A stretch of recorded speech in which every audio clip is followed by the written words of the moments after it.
growing up in Baltimore, people in Baltimore are soulful, so they want to hear some blues. They want to hear some blues. They want to feel like they can connect to something. So I stepped trying to be cerebral and heady, and I was like, well, I'm gonna try to be more soulful. And I think at this point in my life where I'm at now, it's just I'm trying to play music that I believe in and that I believe to be good.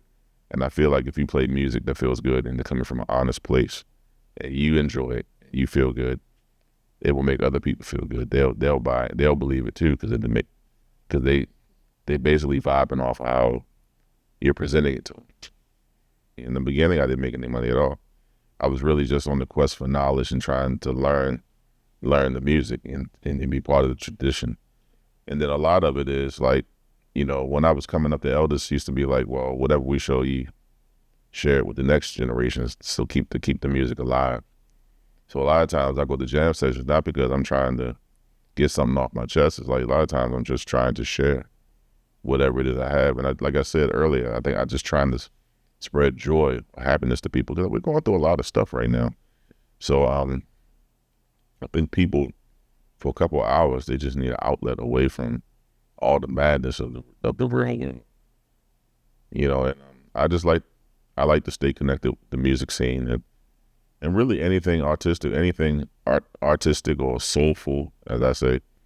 I like being connected to all things soulful and artistic. Like I'll go to museums, go see poets, go anything. Because I don't see them as being different things. I see it all being all connected in a larger scale.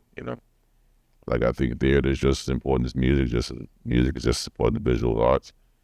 I think all of it's important. I don't think that they're mutually exclusive. I just feel like they're all connected to the same thing, which really, to me, all kind of points to God, really. And beauty. I'm not necessarily, I didn't grow up in church. I'm not what you would say religious per se, but I consider myself to be spiritual. And I know that everything in my life until this point, it couldn't have been of my doing. It had to come from God. It had to come from somewhere greater. The opportunities, the things that I've done, the things that I want to do, the things I've done, and the things I want to do, I recognize that it does not come from me. I work hard, but it does not come from me. I have thousands of favorite tunes, thousands of them. I think it's just the harmony. Certain songs have certain movements of harmony. Like a lot of songs that have the perfect example is I like just about almost any Stevie Wonder song, because Stevie Wonder is really was kind of my introduction into music. When I was growing up, I listened to all these Michael Jackson recordings, all these Stevie Wonder recordings as a kid. And I often say that all the time, like if it wasn't for Michael Jackson. But I remember as a kid, like listening to Can't Help It. I had a 45, and I would listen to this song every day for years. I was just like, oh, Michael Jackson this, but then I didn't realize it was Stevie Wonder and Susie Green that wrote the song. And then when I started hearing more of Stevie Wonder's music, because I remember being a child, I remember walking down the street hearing like Isn't She Lovely when Songs in the Key of Life was out. And I remember stopping, I would play, and I would just stop running around and just listen to these songs. Because I was a kid, Songs in the Key of Life was out. So every time any of them songs came on the radio, I would just stop in my tracks and listen to them. So one of my twins is playing, I believe that they're all musical. One of my twins is fighting against it. She just doesn't want to have nothing to do with it, but she's definitely musical. I've heard her sing as a baby. Like I've seen her sing in the car, the modulations, and don't have no issue with any of the modulations. She can hear it. She just fights against it. The other twin, she's playing clarinet right now. And they go to this camp that I teach at in the summer, so they've been kind of dabbling with instruments, piano and guitar and stuff like that.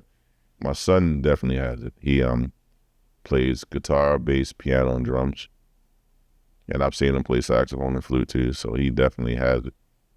So, but that's not even what he wants to do. He's into building computers and stuff like that, and engineering and stuff. I think I just really went more to the artsy side of things. I think the mathematics and science was all I needed all that to understand the how. Because music to me, I think encompasses everything. I think music, deals with, you're dealing with reading, writing, arithmetic, advanced mathematics, advanced physics. So music is dealing with all those things all the time. So I think when you got that kind of going on, it works your mind in a way that kind of wires you to really kind of get the music. The only thing that the music does is kind of help you connect it to the emotional thing to you. So it's like connecting your scientific mind and your emotional mind together, I think. But I mean, it works hand in hand. I mean, Jay Deal was a mathematics major. One of my closest friends, my brother, he was a mathematics major at Morgan. We didn't even know each other did music. We just kind of fell into that by mistake. Like my whole life just puts people into my life, and I have these conversations with people, and it's just we didn't meet on the stage. We met on the bridge at Morgan, and we were talking about some whole different stuff. And then people were like, well, he played music. He played music. We didn't even know. And then the crazy thing is, Chick Corea was a scientist. Herbie Hancock was a scientist. So there's definitely a correlation between science and mathematics and music. Like a lot of these doctors and lawyers and all them, they do play instruments. A lot of them. What I want to say, what I want my legacy to say about me, that I care about the music, care about the people, and I wanted to live. I wanted to continue to live and thrive long after I'm here. And the other thing is, I love Baltimore. I've been all around the world, but this is my home. I love Baltimore. In Baltimore, and I've been a lot of places in the world, but Baltimore is one of the places I can generally say we have, per capita, some of the most talented and unique people of anywhere I've ever been. I think Baltimore has sound. I think, in the funk era, I think that there was definitely a Baltimore sound in funk music.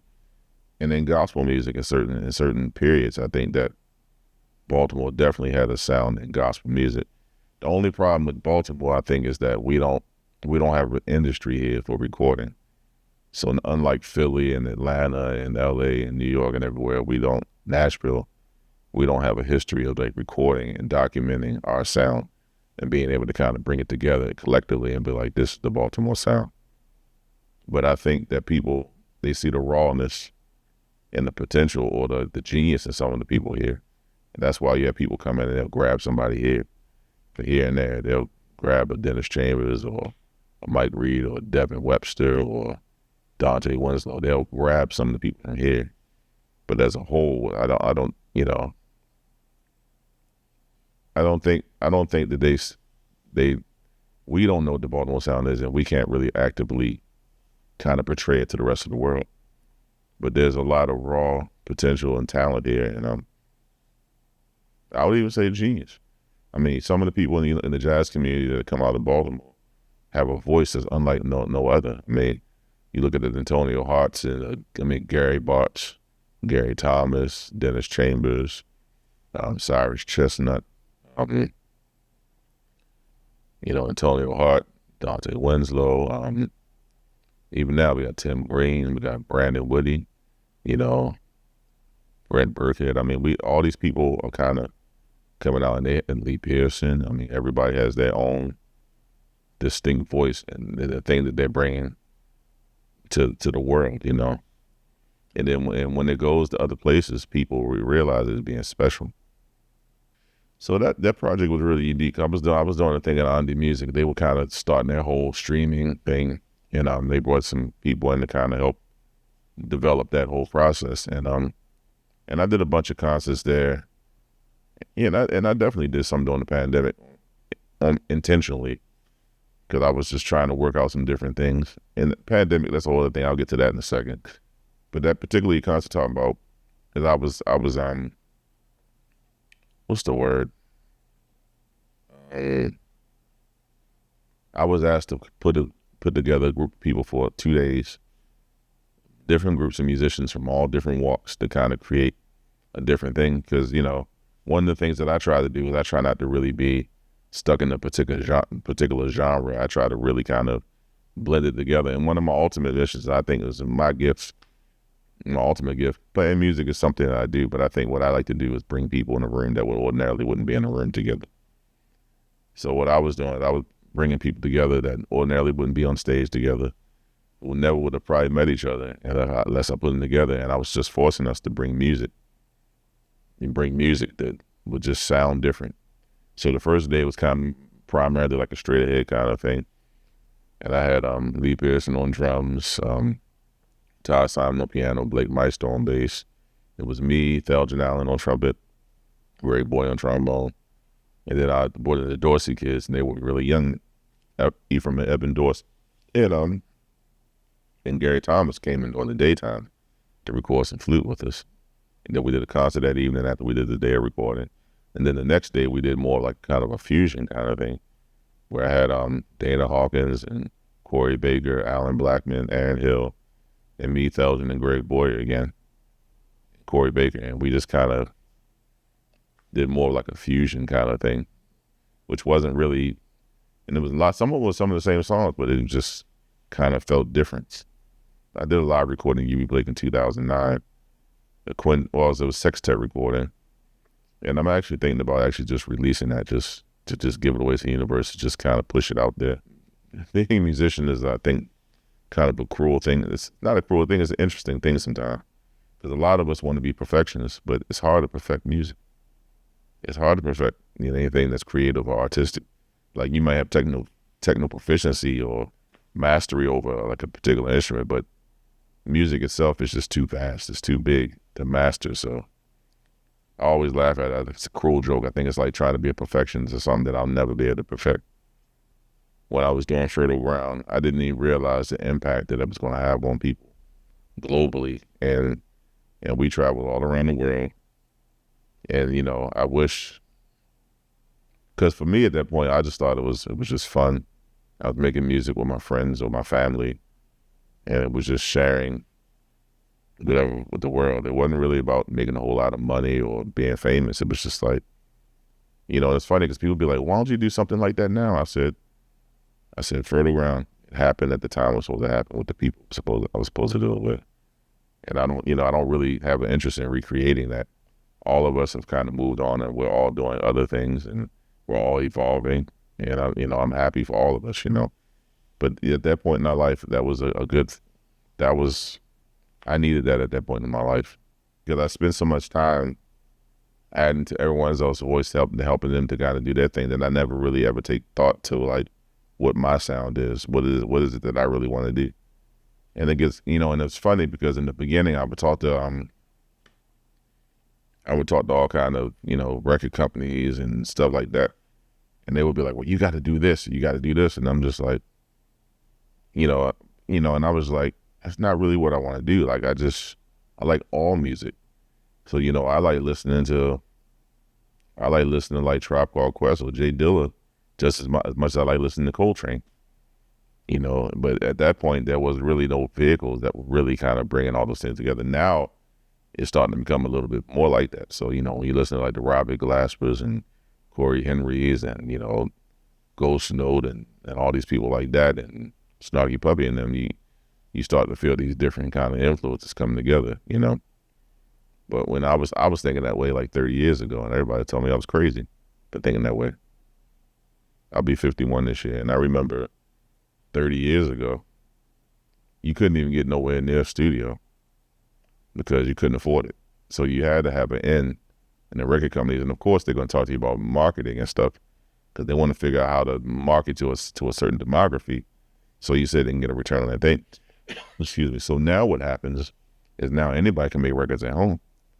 But the hardest thing now is you got to get distribution.